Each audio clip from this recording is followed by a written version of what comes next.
Iran के साथ जंग के चौथे हफ्ते चल रहे हैं। इस दरमियान जब भी ईरान के मिसाइल इजराइल के आसमान पर पहुंचे तो ज़्यादातर मिसाइलों को इजरायली एयर डिफेंस सिस्टम ने इंटरसेप्ट करने की कोशिश की, लेकिन जिन मिसाइलों को इंटरसेप्ट नहीं किया गया उसने भारी तबाही मचाई। और उसमें से एक जगह है ये नेगेव रेगिस्तान में स्थित अराद सिटी। और यहाँ पर जब ईरान के मिसाइल ने डायरेक्ट हिट किया तो उसका परिणाम था कि यहाँ पर रहने वाले लगभग 150 लोग बुरी तरह से घायल हो गए। मिसाइल का इम्पैक्ट कितना भयानक होगा इसको पहले आप यूं समझिए कि जब ये मिसाइल यहाँ आकर इस पथरीली जमीन पर गिरी तो उसके बाद यहाँ पर एक बड़ा सा गड्ढा बन गया। और न केवल ये बल्कि डायरेक्ट हिट होने की वजह से यहाँ आसपास मौजूद दर्जनों बिल्डिंग और उसमें स्थित सैकड़ों की संख्या में जो फ्लैट है वो बुरी तरह से तहस नहस हो गए। छत विछत हालत में आप उसे इस वक्त हमारे कैमरे पर देख सकते हैं। हालत यह है कि इनमें से एक भी बिल्डिंग का दोबारा से इस्तेमाल होना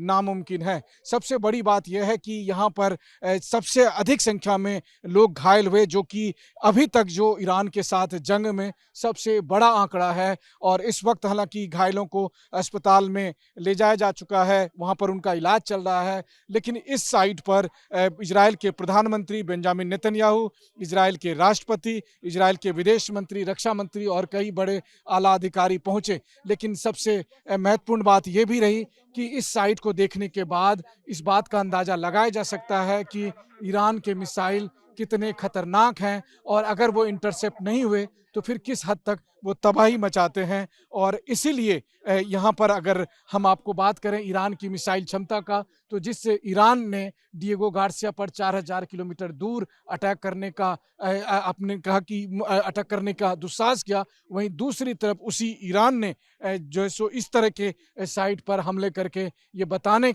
ये एक बड़ा संदेश दिया है कि ईरान के हमले की जद में हर इलाके हैं। 4 किलोमीटर, मुझे लगता है कि दुनिया के एक दो देशों को छोड़कर किसी के पास इतनी बड़ी क्षमता नहीं है। और उसके बाद फिर डिमोना और अराद में जिस तरह का हमला किया गया है, देखिए पहले हम डिमोना साइट पर थे और इस वक्त हम अराद के साइट पर हैं।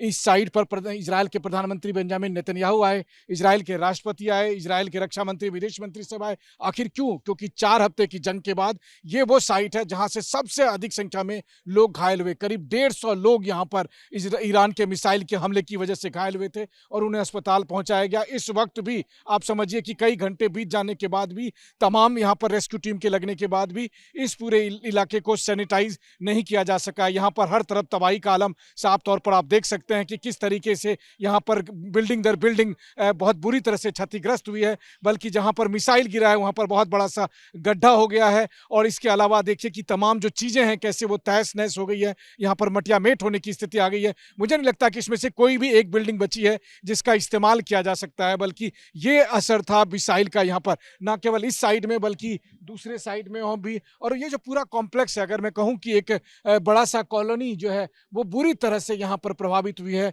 और ये यहाँ पर तबाही और विध्वंस के वो मंजर TV9 के कैमरे पर हमारे दुनिया भर के दर्शक देख सकते हैं। तो ये क्या है? ये है ईरान की मिसाइल की ताकत। साउथ इजराइल का हिस्सा है जो नेगेव का रेगिस्तान है, जहाँ पर डिमोना न्यूक्लियर रिसर्च सेंटर है, जिसके बारे में कहा जाता है कि इजराइल के यहाँ पर 90 के करीब परमाणु बम रखे हुए हैं। और डिमोना और अराद दोनों आसपास की सिटी है, 25 किलोमीटर का दोनों के बीच में फर्क है। और इसी के बीच में उस न्यूक्लियर रिसर्च सेंटर की बात कही जाती है। तो जब यहाँ पर हमला किया गया तो निश्चित तौर पर ईरान ने न्यूक्लियर रिसर्च सेंटर को टारगेट करके हमला किया होगा अपने नतांज और फोर्दो पर हुए हमले का बदला लेने के लिए। लेकिन वो दोनों मिसाइल, एक डिमोना में और दूसरा अराद में, दोनों जब यहाँ गिरी तो इन इलाकों में गिरी, जिसकी वजह से भारी नुकसान पहुंचा। 150 से अधिक लोग घायल हुए हैं। और सबसे बड़ी बात यह है कि 4 हफ्ते की जंग में ये सबसे बड़ा आंकड़ा है जो किसी एक साइट पर इतनी संख्या में लोग घायल हुए हैं। और इसीलिए जब इजराइल के प्रधानमंत्री बेंजामिन नेतन्याहू यहाँ पर पहुंचे